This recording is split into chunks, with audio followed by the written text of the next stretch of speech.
This Choircast podcast is brought to you by Heretic 2 by Matthew J. DiStefano. Ready to challenge everything you thought you knew about faith? In Heretic 2, I dive into LGBTQ affirmation, rejecting divine violence, and embracing universalism in a bold post-Christian perspective. If you're done with outdated dogma and want a justice-oriented, inclusive view of spirituality, then this book is for you. Get Heretic 2 wherever books are sold and start rethinking faith today.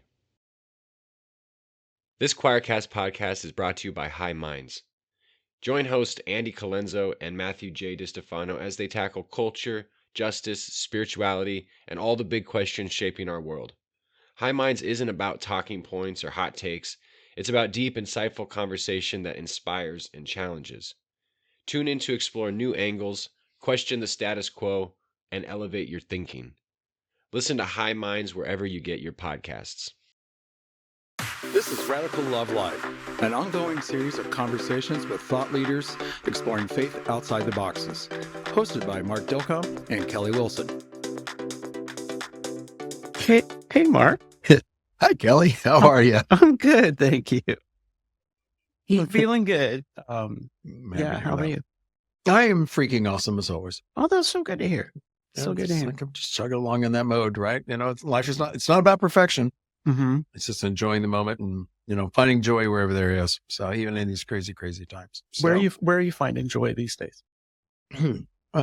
So I think I shared in an earlier episode about this lay chaplaincy program that I got myself involved with. I didn't know that this was something else that I should be a part of, but I am so grateful I am in this. It's a 14-week certification to be a lay chaplain. It's done through the Community of Hope International. It's based out of Houston. It was started by a Episcopal priest and chaplain in the 90s, the Reverend Dr. Holland Appleberg.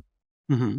And so now there are lay chaplain centers, groups across the country, and hence the reason why they call themselves international around the world as well. And so it's a training program for people to be with folks in their time of need and whatever that looks like. Does that take you into like hospitals or universities or military settings? Or... It could be any of that. It's all about military presence, right? Now, we're not ordained. That's not the intention of it, obviously, but there's such a need for people to be trained in the ministry of presence. Mm-hmm. And so I'm very grateful for that. And it's obviously helping with the work that I'm doing with Divine all along as well. Oh, sure. I bet it all builds on each other. So I'm doing freaking great. Awesome. Yeah. Awesome. Great to hear. Thank you. How are you, my friend?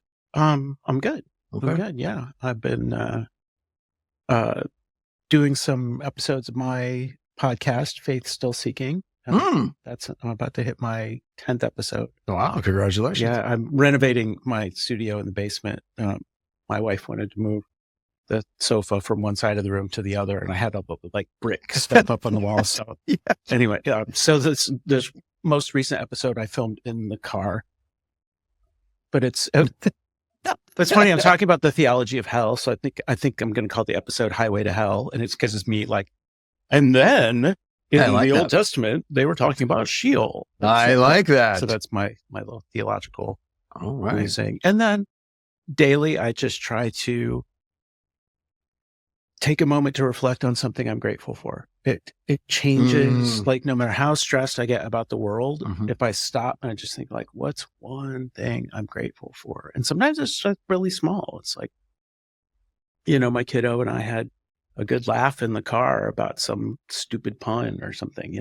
those moments.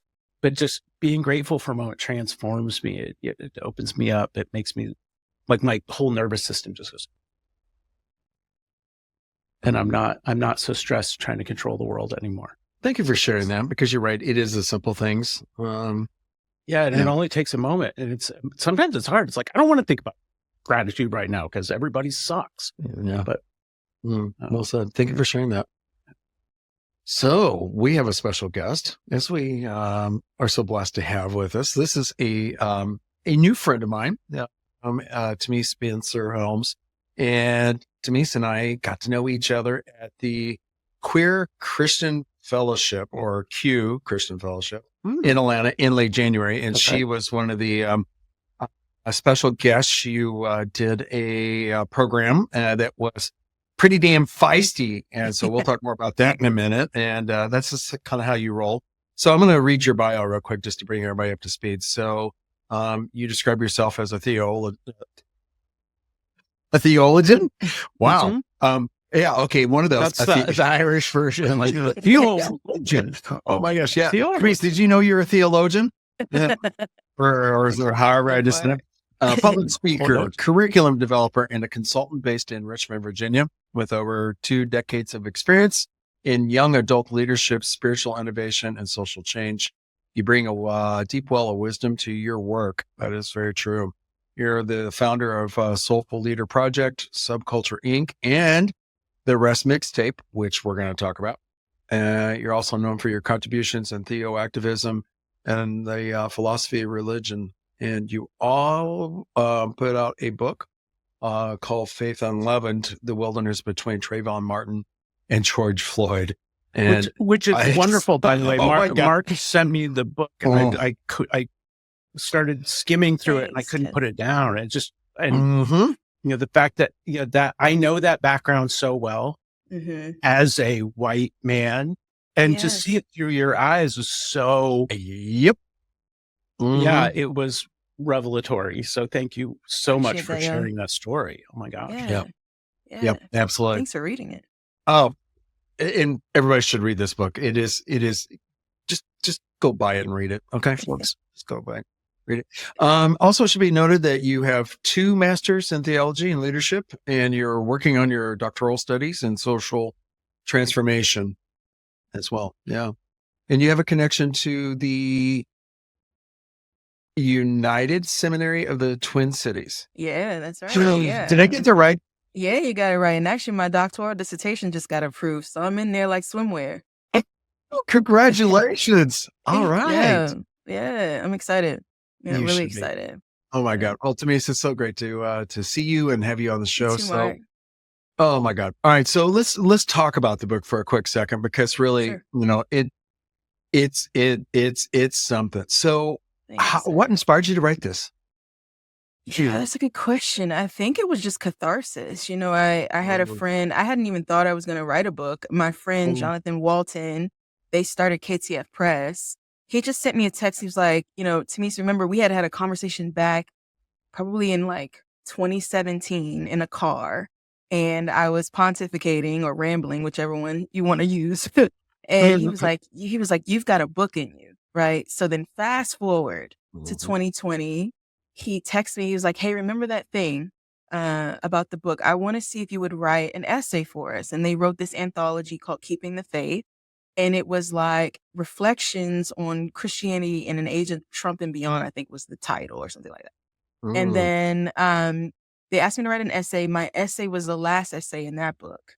And because it did so well, he reached out. He was like, it's time to write. Are you ready to write? And so that essay morphed into the preface for Faith Unleavened, which is the story of kind of realizing that there was something hidden and pervasive in my theology around God, around myself, around sin and life and ethics. And I didn't really recognize it until this climactic moment of Trayvon Martin's murder.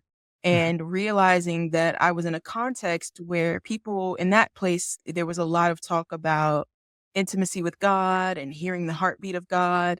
And so it was so baffling to me that God wasn't talking to anybody about Trayvon if they were so close. And so I had these questions about, what kind of faith system doesn't hold space for this part of my identity and asks me to sort of abdicate that component of my identity. And what that produced in my life. And it led me, the book talks about how it led me into an abusive marriage, which the best thing out of that is my daughter, Harlem. She's 7. Yep. It led me into contexts that were abusive because I was given a Jesus that was sort of infused with the same logic that showed up on January 6th. And that led to a sort of a deterioration of who I was as a person. And so the book kind of tells the story of that.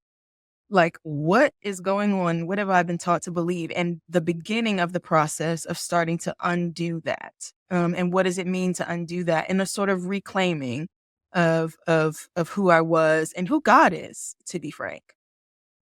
Wow. I'm just so blown away, but yeah. It's interesting to read your story because it's, it sort of takes the shape of spiritual autobiography, which we've seen before. It's kind of history of like, I learned this, then I grew up in this context and this, and then it's punctuated by these moments of violence. And I'm sorry that that's what's happening. That's making these milestones along the way. And that's what was so striking about it is that, you're really taking us on a journey too, where it's not just like this steady progressive, I learned this, but there's these like shocking, huge moments of transformation that take you from here to there. Yeah. I mean, I think there's a lot to be said for what we see playing out right now, right? The violence that is so a part of what people mean by faithfulness these days, right? Especially to Christianity, which makes no sense to me. But where, that logic starts somewhere, it diseases the imagination, and that imagination leads to action. So you have all of these people in the world who have been given a leavened theology that now has infiltrated the way they see the world. And so it's in fact something that needs to be addressed. It feels critical to me to address because no one, I don't think, and let's be diplomatic here, like no one in 2016 who went there the first time, who had never sort of asked themselves certain questions about the social realities that they were living in and never had to. There was no religious or theological construct that invited them to ask those questions. So they go and they vote on policies that they've been taught are faithfulness to the God they love and to the Jesus they've given their life to. And so they have no way of knowing that there is all manner of fallacy in what they've inherited in terms of a worldview. So let's be diplomatic and say they didn't know. And so as time goes on, unless we actually address the diseased imagination that is leading to these actions, we're not going to get anywhere. I feel like there's a lot of calling out of symptom and not a lot of excavation of root. The root here is that there was a fallacy embedded in your origin story, both as a nation and as a Christian. And so we have to go to root systems. And the reason I use the metaphor of leaven is because it's invisible. You can't see it. It gives rise to the bread, but you don't know it's there and you don't know that it's functioning that way.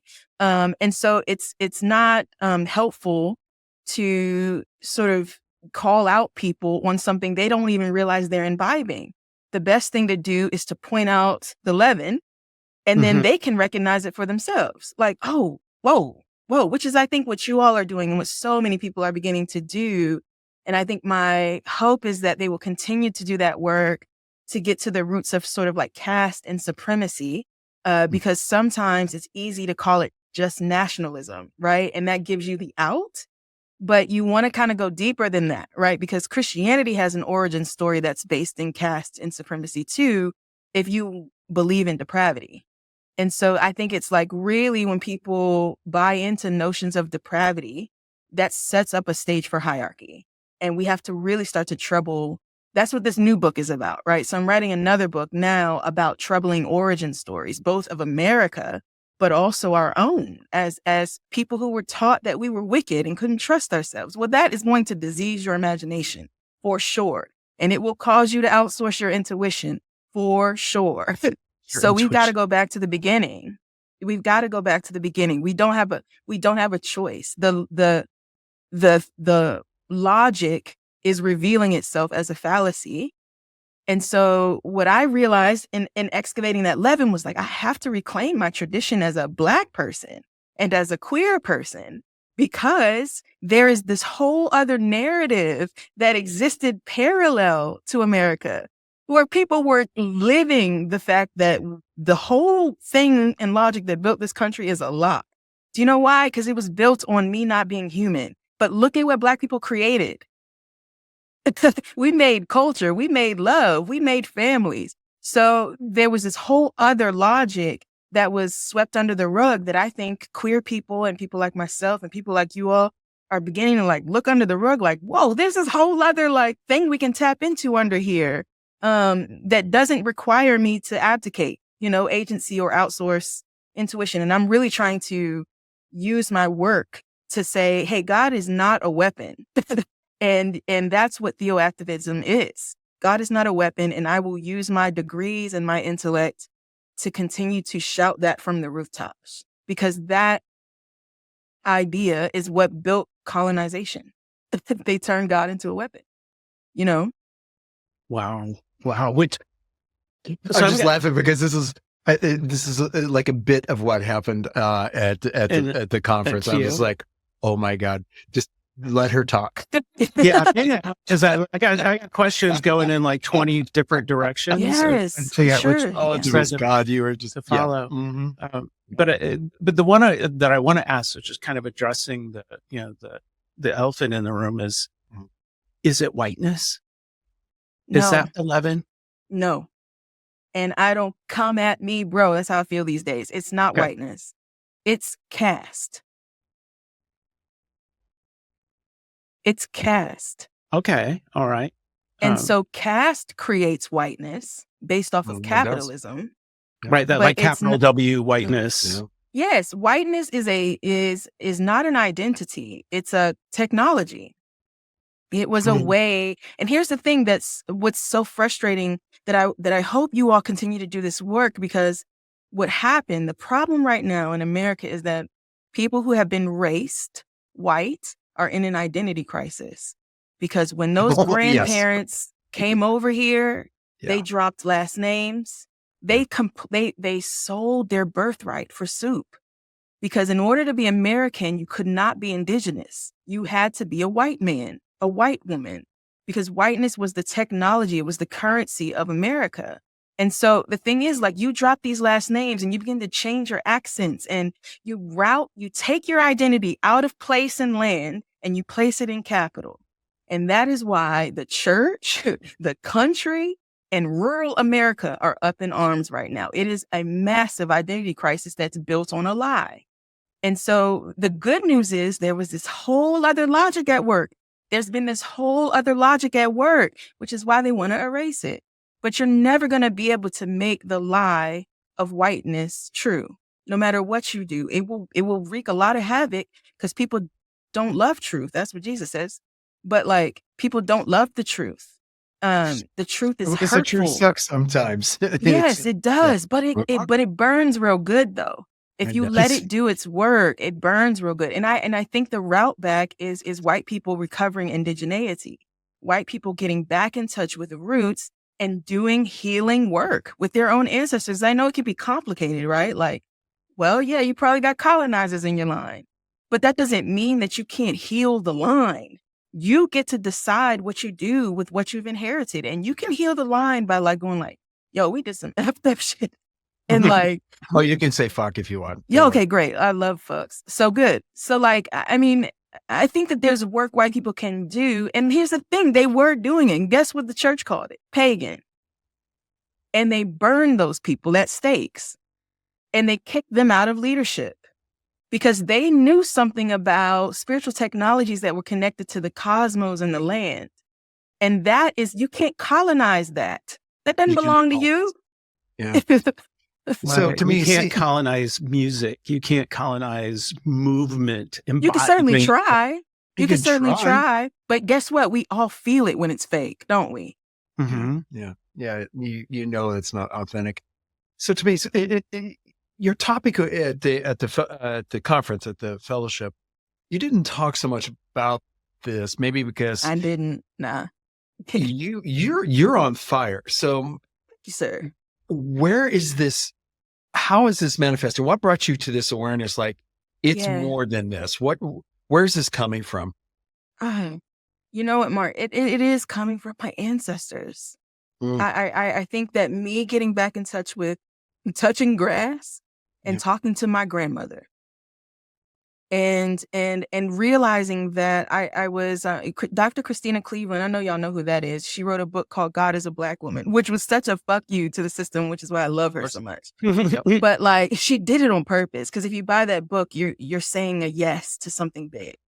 And so when she was talking about it, she said her parents trained her to be the smartest Negro on the plantation.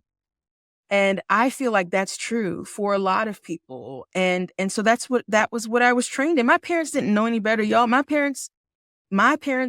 grandmother did, you'll read it in the book, but she like desegregated the ice cream shop in her city, right?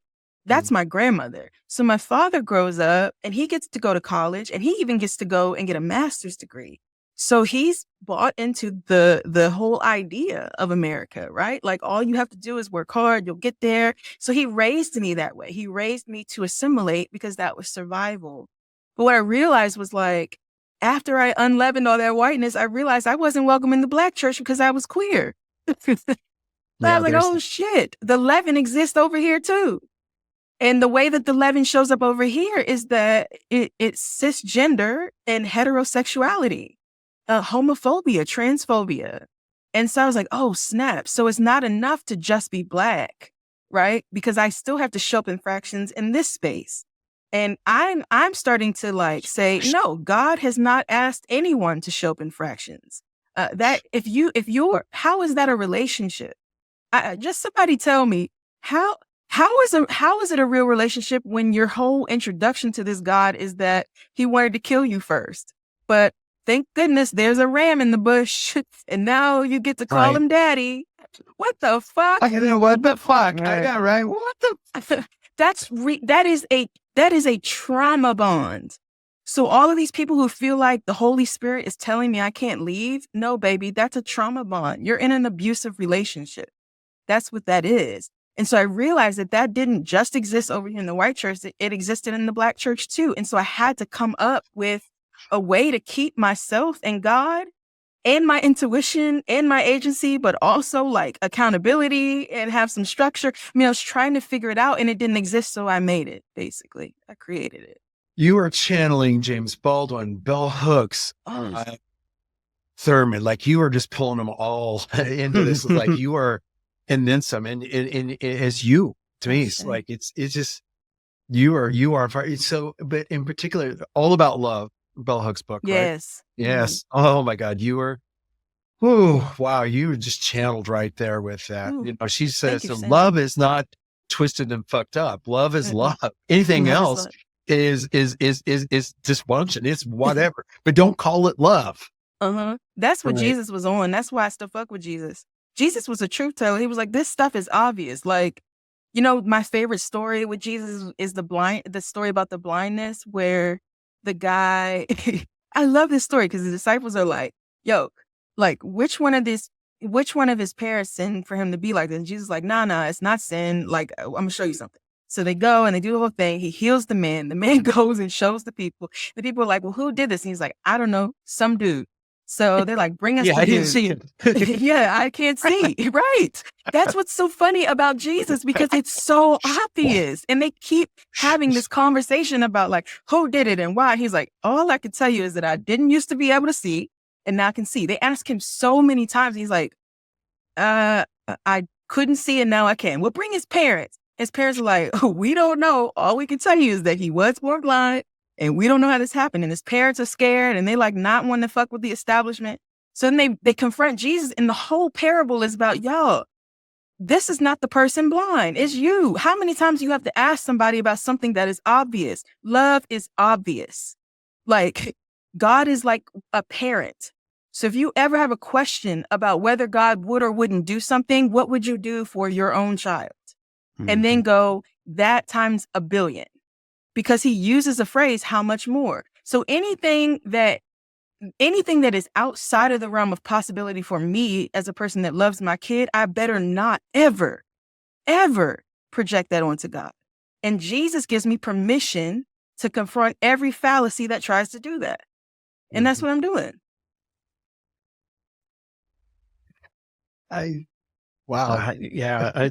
You know, that was one of the things that one of the original ideas that kind of started disabusing me of the idea of eternal torment was when I was a kid that my parents, despite their beliefs, would were very accepting of people who they would be told across the pulpit were outsiders, but they would, and I don't even know if they realized the disconnect of like, I love and embrace our gay neighbors, and we're going to go out for dinner with them. And that's, Yep. if you get locked out of the house, that's the safe place you should go, is with these gay men who live across the hall, because we love them, we trust them. And I'm pretty sure that if we went down to church, they'd be like, no, you got to be telling those guys, Yeah, they're blind. That's They're exactly right. that they're doomed or whatever. Yeah, man. But things like that, and realizing like my parents also regard me that way. Like there's nothing I could do that would get them to kick me out of the house or disown me. In fact, there have been times when I've been kind of like on the run, where I'm like, I'm living right. They'll come find me. Yes. I'll finally get a call and be like, hey man, where are you? Like, let's hang out. And now that I'm a dad, I try to carry on that tradition of just, and I feel it. I'm like, there is no way. Like if God came to me and was like, hey, come up on the hill and sacrifice your kid for me. I mean, that would be a hard day. Yes. Go. And that's what the womanists give us, right? The womanists go like, say no. And they actually point out that like, so the womanists really do they begin this process of troubling, because they go, wait a minute. I think what God is doing in the story is going like, I would not ask that of you. Like this may be what's popular, like among the religions that you're coming out of. But as I'm calling you out as a people, like this isn't how we move. We don't sacrifice our kids. Because that was common, right? Yeah. Like, so maybe child Abraham's sacrifice was the common. villain? Or maybe Abraham is just fucking clueless, because don't gods ask us to do this? Like, and God's like, whoa, it's not that type of party. Like we don't like Moloch and Baal and those guys did have that, and they were like, sure. Yes, yeah, exactly. So you can see some different moves if you pay attention to it, Kelly. And that's where I'm like, what your parents are tapped into is what the new book is calling resurrection technology. It's the rupture. It's like, if God asked me to be inhumane, then I rebuke God. That's what resurrection technology is on. That's it right there in a nutshell? Not in a nutshell. Like in a nutshell, I'm going to try to like go through Genesis and really show you from my story and how in Genesis, what happens when you believe or when you outsource your intuition, and how like for us to like experience resurrection, we have to reclaim it. It has to be self-actualization, and you can't have that without reclaiming it. Yes, you're absolutely right. So that's not fair to call it in a nutshell, but I love where you're going, because that is a lived experience, and you've had to do that. I've had to do that. And for anybody else, when you reclaim, you go through your own resurrection. Don't you? Oh, there's nothing that nobody could say anything to me now that can take my faith and love away from me. I mean, like, fuck you. Yes. Yeah, you just go, you do you, boo, but me and Jesus are good. Yeah. Yes. When I talked to him this morning, we were fine. Yes. That's what I'm saying, is because guess what? You're not afraid of death anymore. You've already been there.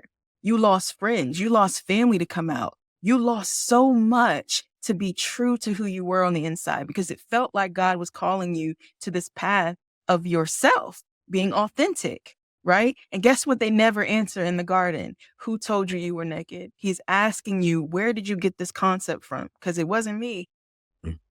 You've been naked this whole time. So who attached value to it for you?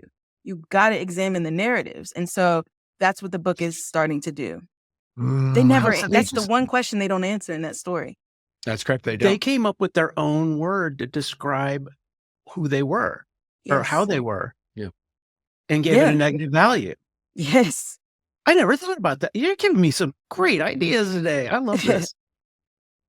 They never do. They never answer that question. And it's like not they could have just been away the whole time and not put a value on it. Yeah, they could have just been like, that was a weird thought. Because the guy, the crafty one comes and kind of says like, kind of defines reality for them. You don't have to believe that. And guess what? Christianity taught me that the fall, the reason I was depraved was because of the fall that happens in Genesis 3. Baby, sin is not even mentioned in Genesis 3. Where are y'all getting that from? Sin doesn't show up until Cain and Abel, because that's what happens when you internalize shame. You can't handle anybody having anything different than you. And so you will seek to eradicate them, which is where we get caste. And then Genesis 11 is what happens when you institutionalize caste. We want one language, one way of knowing, one way of naming. I'm going, y'all, we got to go back to these origin stories to get ourselves back and get this country back and get God back. Like, seriously. So that's what this new book is about. Because I think that that's an important conversation to have across faiths, you know? Absolutely. Amen. Wow. When are you going to have this book out? They're trying to get me to get it done by December. Like, they're like, you need to hurry up. So, I mean, we signed, but I've been writing and I'm trying to write like kind of like a constellation. So I'll tell bits of, it's not so similar to this, Kelly, but like also being some thematic and some, you know, spoken word and some essay. And I'm trying to fuck with it a little bit. Good. I hope you put out a playlist to go along with it. Oh my gosh. We need to talk about that as well. Okay, so we're holding you to December then. Oh gosh.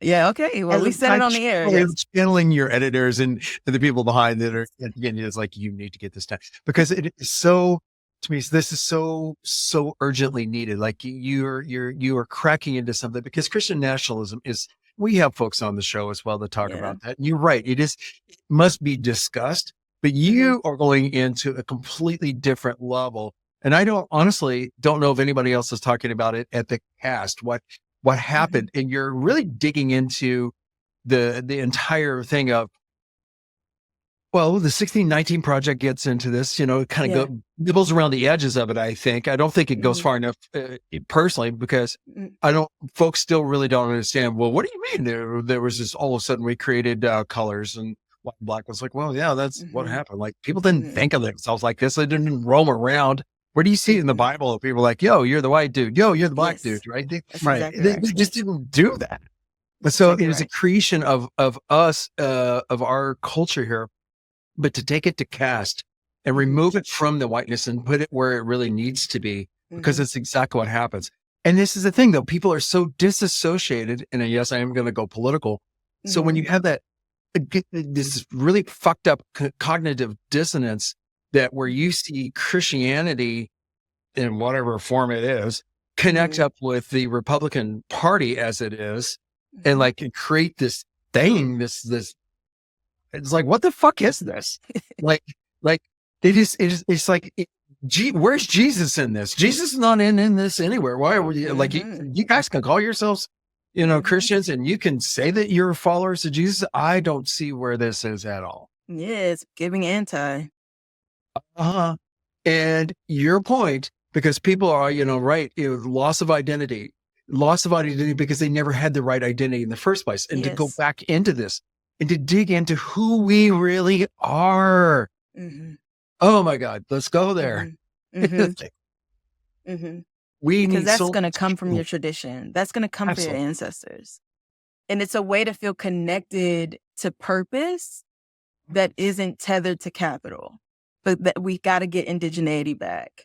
Yeah, you know what though? It's going to be that's a lot of fucking work that's got to be done though, because we have to deal with all of the shit that we've done to others, right? In the colonization. But I mean, look at what we did to the indigenous people of our own lands, right? And like, and yeah, you know, you see a little bit of in Canada and some other places where like, yeah, okay, we're going to talk about that, but like, there's some serious work that has to be done in this space. Yeah. And we can't move forward until this happens.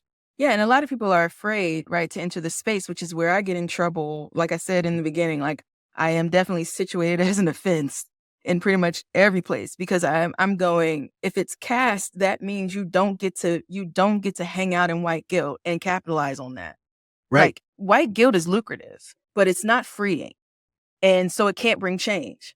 So, like, what we have to do is be able to tell the truth. I mean, the fucking truth, right? Yeah. Like James Baldwin told the truth. Yeah, baby. And if a white person can get through that, woo, the storm of the truth of it, the reality of it, and stay at the table, then it is incumbent upon us to stay at the table. And like what people are doing is they are making a lot of money on people's anxiety and guilt, just like the church does. Capitalism does too. It's all one beast at the end of the day. What you do when you do repair is you go, yes, and. If our ethics were yes, and, it would make a lot of more sense because you're going, yes, that was fucked up. I'm doing repair. And how are we moving this bitch forward? I'm doing ancestor healing work. I'm reading books, but I'm also integrating my ego, and I'm understanding that I am not white, which means I'm more than that, which means anybody that treats me like that's the totality of my identity is tapped into a different vein than me. And you got to be okay with being okay with that, right? Everybody's got to be okay with being okay with that, which is, again, that technology. That technology will dispel fear because you've already dealt with death and you know you can't kill life. The people that are currently untethered, yes. and I mean people who look a lot like me, who are saying it's a crime to be white. It's a crime to be male. It's a crime to be straight. It's a crime because we've done all these things. Everybody's critical of like old white men did all this stuff. And that's true. But it's not transformative. There are some folks like you were talking about who have access to these kind of like, the white guilt factory where you can, you can try to expiate your guilt. There's people who are in other areas that don't have access to that, who are just like mad. Yes. Well, see, that's what happens. I think that I didn't have a choice about this. I wouldn't enslave you. I'm just a guy working in a factory. That's what I'm saying, Kelly. And people are starting, and this is the thing that is making, and this is again not popular, but people, there are people who are sidestepping white guilt. They're called Proud Boys. And the reason that they exist and the reason that Karens are terrorizing us is because we have not created conditions for people to fail and fuck up. And all the use of all of this language and white guilt is played out because it's not transformative. Guilt is never fruitful, right? You can't move from guilt and shame. It doesn't produce anything. It produces death. And so these people have nowhere to go. There may have been some inkling or some interest or some curiosity about learning, but they went to go learn and they got shat on, right? Or they said the wrong thing and now they felt all of this shame because they just didn't know, because my parents didn't teach me and I grew up in Milwaukee. Like, how the fuck am I supposed to know about Audre Lorde? And so you create these conditions because why? Because of caste. It's caste. And so when you relate to people like whiteness is a real identity, you can't go anywhere but guilt. That's you true. got to do repair. You got to go deeper. You got to go deeper because if that's all you're hanging your hat on, you're screwed. Right? Because, yeah, man. Oh my And look, God. we see it playing out right now. Y'all have not done it.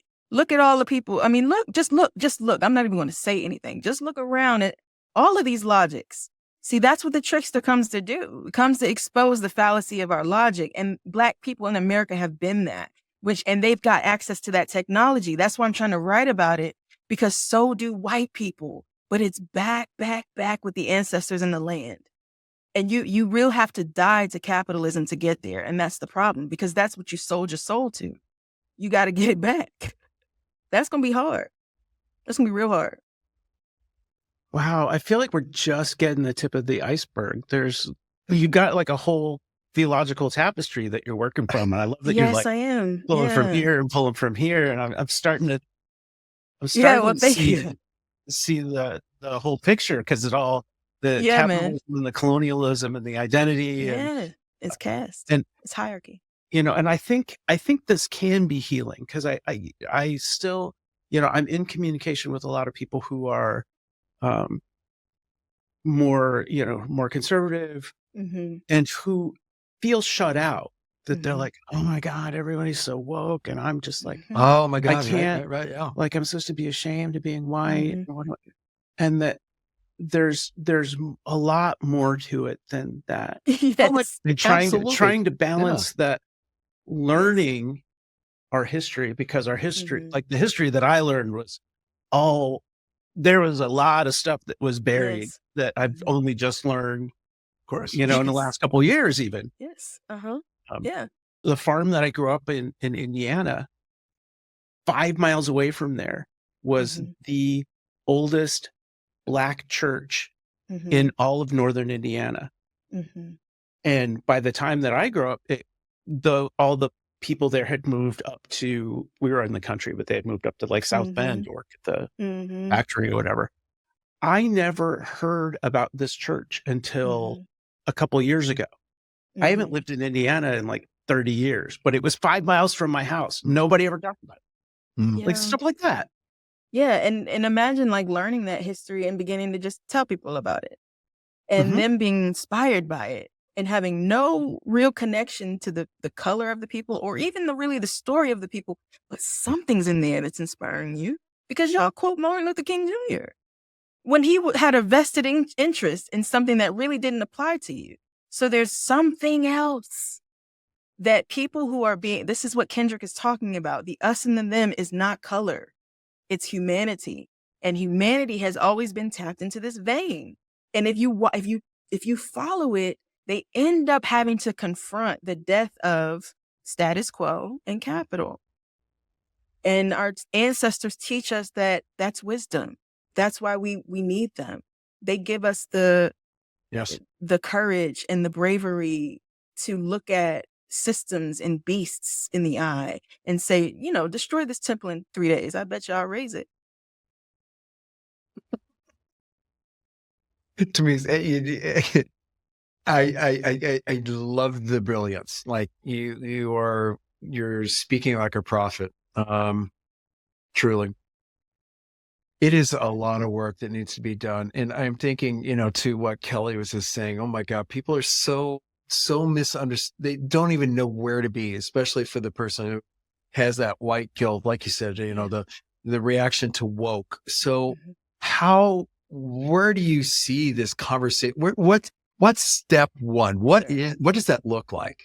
Yeah, that's a great question. I think you do need to, if you are going to go on a journey of education, make sure it's embodied. Because I think, Kelly, to your point about people learning and the white guilt, I think because, again, it's a Western construct to center intelligence in the mind, but indigeneity centers intelligence in the body. And so one of the things that evangelicalism and Christianity do is they disembody. Because guess what? Your intuition is there, too. That's our first way of knowing when we're babies. And so I think whatever you do, if you do education around, call it, I don't really love decolonization because you really can't go back. But if you're going to do that work, do it in places that are embodied. I know a couple of people who are doing really great things like that. And Mark, I'll send you some links. But I would say that for white people. And I would say, look, you're going to confront, I'm married to a person who is German. My partner is white. And so, or has been raised white. And so I'm watching them and their family go through this hard ancestral process, but it's so beautiful because guess what? They're not moved easily. They don't feel white guilt easily. And some of that shit don't work on them no more. And to me, that's proof of someone actually doing the work, because in the same way that it doesn't work on me, someone telling me I'm anti-Black for marrying a white person doesn't work on me anymore. It might have before. It doesn't anymore because I talk about white supremacy, trust me, more than you ever will. I talk about it on the toilet, during sex, in the kitchen. I mean, my partner is white. I guarantee you I'm talking about it more than you, right? So I think there are ways that we can help each other sort of root down. And I do think that the thing I will say, and some of the things that you're hearing around like kind of people of color being tired and things like that, I wouldn't necessarily work out the guilt parts in spaces that are being led by people of color. Those need to be done in spaces where there are white people who are a little bit ahead on that journey. But the education piece should be happening in interethnic community because we got to heal that way. So I would say find an embodied place where you can, be educated, find a receptacle for that guilt so you can actualize. Like you can't stay there. You got to push through that. And the way to do that is probably ancestral, and work with like a therapist. And the other thing is, y'all, you're going to have to count some costs. You cannot uproot your identity from capitalism and not bear some costs. That's called Zacchaeus, right? So you got to understand that you will incur loss. That will happen. Deaths even. That will happen. Oh. But guess what? You have a people who have been living in this country right alongside of you who have always been a fuck you to this fallacy that capitalism makes an identity. And so you have all kinds of cheat codes, and that's where learning from their music and their creativity comes in. And that's how you don't appropriate it, right? You just go, oh, I see the technology there. And I found it back in the Druids and then the whatever you call your, I mean, man, white people indigeneity is dope. My spouse found out that they had land pirates and like people who were fighting off colonizers and stuff. And so, there's some healing in that process too. That makes you sturdy and that makes you be like, fuck your capitalism. I got roots. When it also, and this kind of leads to a conversation we were having earlier about mysticism, is that capitalism centers the self, is that I am the star of the show. I'm the main character. Yes. And my life is about making sure that I succeed, that I'm famous, that I'm recognized. Everybody else is either an obstacle or a stepping stone to that goal. Yes. And decentering that. Yes. And being like, I may not be a star. I may not be a millionaire.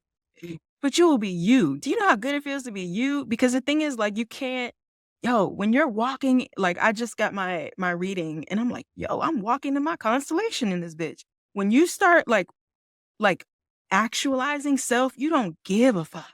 Because the richest you could ever be is you. Be you. Yeah. I mean, like, you are a unique manifestation of the divine. Like, I really believe that. That's why Jesus would be so audacious to ask somebody to love an enemy. And Kendrick said it in Reincarnated. Every individual is only a version of you. If we are really one, right? Like, I'm on some Eastern stuff here.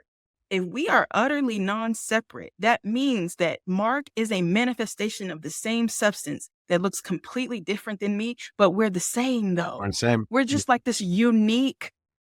And then if you think of it that way, then humanity is fucking incredible. And Absolutely. Also it's really sad what we're doing. Yep. You know what I mean? And like nonviolence it gets taken out of morality. It put into biology. Like, if you don't love your enemy, why are you trying to kill yourself? The species won't survive. Like, Jesus was not being moral. He was being scientific. I mean, keep not loving your enemy. Eventually you'll be left with one person. That's right. And we are all, I mean, going back to like what, Alan Watts said it in terms of the way that an apple tree apples the earth peoples. Yes. Yes, that's exactly we're right. all just kind of like all branches on this same tree. Yes. And then I'm not in competition with you, Kelly, because I want you to show up. I love God. I'm curious. Like, I want to be you, please. I need every bit of you. Like, I want to gaze on this. There's no way that I could be that. I'm not trying to be. Why would you be jealous of somebody? Just be you. Why would you try to be someone else? Yeah. So, everything you're saying though is anti-scarcity, right? Yes, and we live in scarcity. Everything we fucking are talking about is scarcity. Basis. And one of my favorite books is The Soul of Money by Lynn Twist. And she talks about the 3 myths, right? Mm-hmm. And that is what we're not running out of money. You don't need more stuff and you can make change. You absolutely, it doesn't have to be this way. Mm-hmm. It truly, all of this is in our capacity to do it a different way, a better way. Everything you said, but oh my God, this is going to be a challenge to be sure. It is. It's going to be hard. We got it though. We got us. And I think the social realities are making it very clear that we have to hold space for people's flaws and ability to change, because if we don't, we're fucked. Amen for saying that, sister, because you're absolutely right. Because if we can't hold for the flaws of in that, then what good? Because they're going to be vulnerable. They're going to be exposed. And we got to love them for who they are and let them go through those processes. You're absolutely right. Can I ask you a really kind of topical question? And this is actually an extension of a social media conversation that I foolishly wandered into yesterday. Oh yeah, but even in those. It's DEI. Oh God. What do you think is the role or not of DEI? And I can give a little context for the conversation. Yeah, go ahead and give the context. Yeah, well, it was a friend who is African American, and it's like, I recently found out that some achievement of mine was not as big an achievement as I thought because of the DEI efforts behind it. This is her or him saying this. Yeah, going like, I either wish I didn't know that, or I wish I did know that, and I could go, you know what? Then I'm not going to take it. I'm not going to take this opportunity, or I'm going to fight for it harder. And, and I kind of wandered into that, just being like, here I am with, like, I'm white liberal, with the white guilt. And here's how I look at, at DEI when I'm talking with other white people. I'm like, well, despite what we personally have or have not done, opportunities are different for some demographics than for others. So you can at least try to make your hiring processes or school acceptance match the demographics of the community. Yes. But then I've got a couple of my friends who are Black who are telling me like, fuck you. No, I don't want that. Like, you gotta get over it, buddy. No, I would say I sidestepped DEI for the same reasons. Like, it became, so they just do this whole, I don't know if you saw that Times article, right? With all the terms you can't use anymore. And it's kind of like, let's just find every term that includes and remove it, which is showing your hand. But also, those terms were emergent at one point, right? It wasn't like somebody said, here, diversity, come here, boy. It was like, no, what's missing in this space? This. And so eventually, at one point, it was rupture, right? At one point, it was necessary to carve it out, to carve out a space and to contain it somehow and to name it. So, but over the years, it just became language. And the thing is, like, language is language. So here's the thing about humanity and people who are tapped into the vein. Fuck your language. We'll find new language. And that's something that I think is because of the caste, right? Like, I must be recognized by this system in order to have value. Really? Why would you want this system to give you value? This is true. Why do you want to be a member of this club? Really? Because, an alternative way to ask the question is, what's valuable about this system? Yeah. What's valuable about the system? Because I get nice things. I get a cool car. I get to wear cool clothes. At what cost? What cost? It cost me a lot of money, man, for that new car. It cost you your whole identity. And you know what? When you get that bitch back, you don't really need a lot of money because it gives you contentment. There's so much wisdom in what you just said. And God, we got to talk about your mixtape. So we got to do that before we wrap this up. But very, very quickly, I'm putting out this world. I used to be ashamed of a family member who she didn't finish, like, I think she's 7th, 8th grade. This is my maternal grandmother. Just, I must also say it, she's gone. And because ashamed in that she wasn't educated. All she needed to talk about was her family. And I'm like, why the fuck do you only want to talk about your family? Like, seriously. Now, obviously that's projection on how much I had going on in me. Clearly, I can reflect back on that. But I look now at her with immense reverence for this intact divine soul. She knew God as she fully understood it, and she did not have to show up for anybody else. Yes. Like, she was all love. Like, that's all she knew to be was love. And of course she liked nice things, I suppose, but it didn't matter. None of that shit mattered to her. Like, in everything that I was so caught up in, like having all that shit, I was like, well, you don't want this. What's wrong with you? Like, and I look back on this, like, that's really twisted how I looked at my relationship with her. And unfortunately, she left this planet in this form. She's still on this planet now, but in this form, and we didn't get to resolve it. So that's work on my part that I carry forward, and like, I am aware of this now, that I will never, ever be put in that situation myself personally. And this is where we're talking about what happens when you get separated from your authentic self to everything that you're talking about, because you create these separations that are absolutely untrue. Yeah. It's based on binary. It's binary induced shame. It's shame based on the binary. That's what it is. And it's beauty. Like, you can reconcile that, because if you buy into, like, I've been playing with, like, consciousness and all that. You brought up Alan Watts, so I feel like I can go there.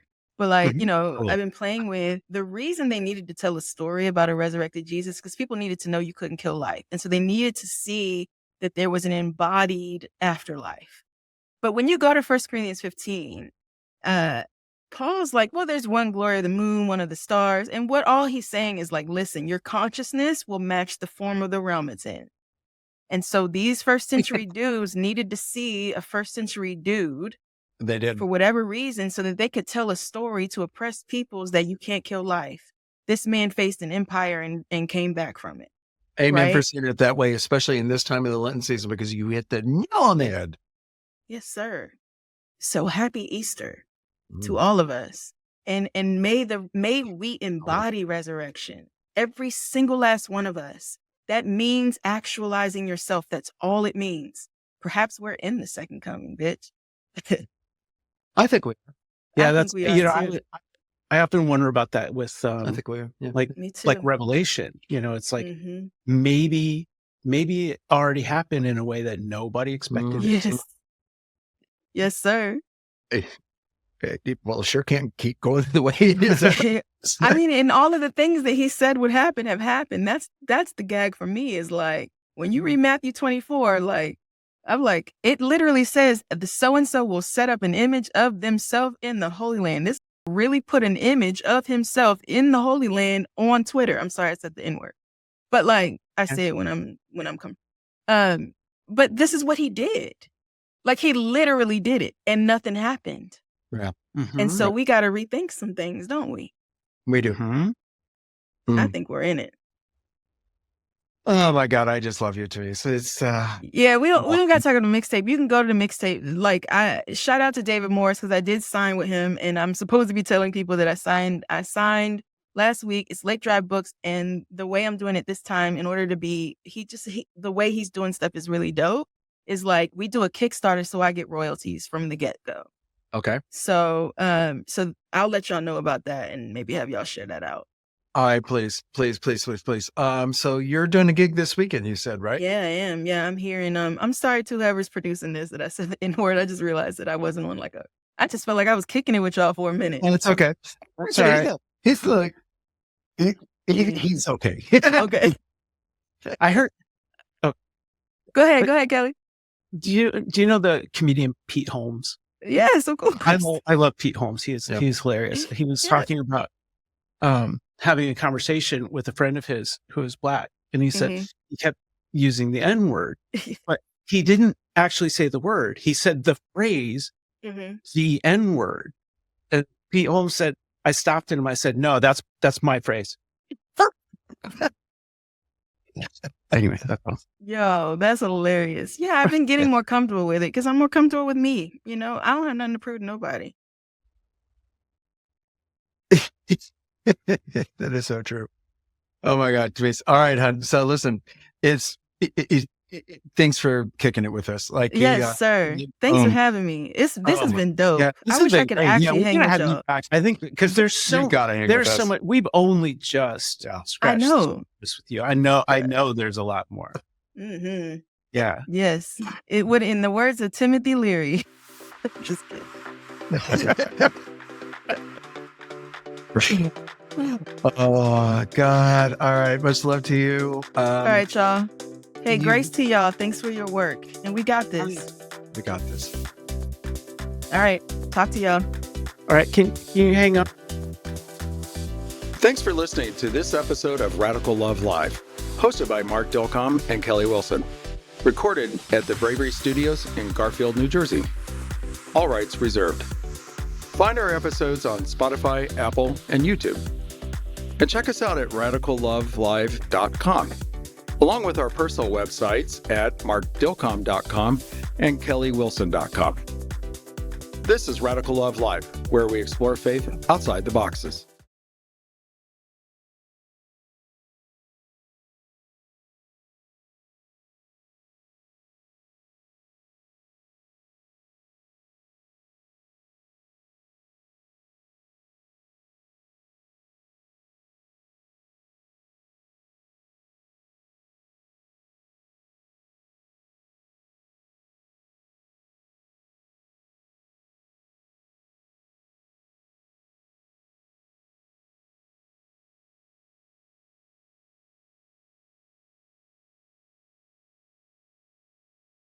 Embark on a journey to the heart of an isolated and restrictive island where secrets simmer beneath the surface. In Brandon Andrus's What Can't Be Hidden, follow Thura as she uncovers the dark truths of Patrida, navigating through betrayal and redemption.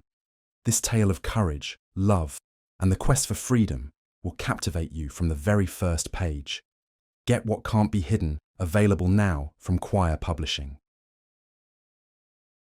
This Choircast podcast is brought to you by my book, Unless a Seed Falls to the Ground, Welcoming the Death of the Whiteness Gospel.